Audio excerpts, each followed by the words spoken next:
sabi nga po ninyo dito, dapat ICI. Ma'am, ang ICI ngayon, ayaw pong gawing public ang kanilang hearing. Ano po ang inyong reaction doon?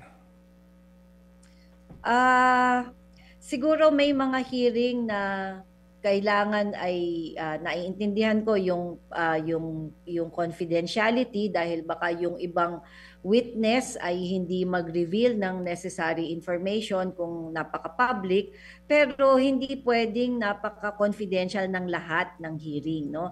So dapat maibalanse ng ICI ano yung mga hearing na pwedeng isa publiko at ano yung hearing na tinatawag na executive session, no? Para at kailangang maipaalala sa ICI na kaya sila binuo ay dahil sa galit ng mga tao, nanggigigil yung mga tao dito sa nangyayari. So hindi pwedeng secret or gawin nilang very private yung mga investigation dahil kailangang may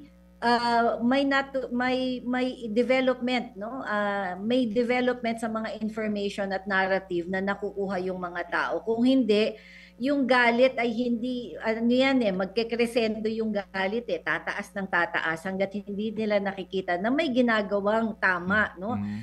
Kasi ang malaki yung pagdududa na ng mga tao ngayon na itong DPWH ay may collusion sa sa malalaking tao. So kung itong ICI, kailangan niyang basagin yung perception na ang gobyerno ay kumikiling lang sa mga mayayaman at may kapangyarihan, no? So kaya kailangang maunawaan ng ICI na it's a political process, no? It's not just a judicial process.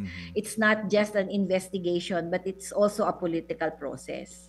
Mga kapatid, brothers and sisters, saan ka pa? Dito na tayo sa totoo. Dito na tayo sa True FM. Mga kapatid, mag-subscribe and follow po kayo sa social media accounts ng True Network PH. Yan po kami, hanapin nyo lang True Network PH, Facebook, Instagram, YouTube, TikTok, and podcast.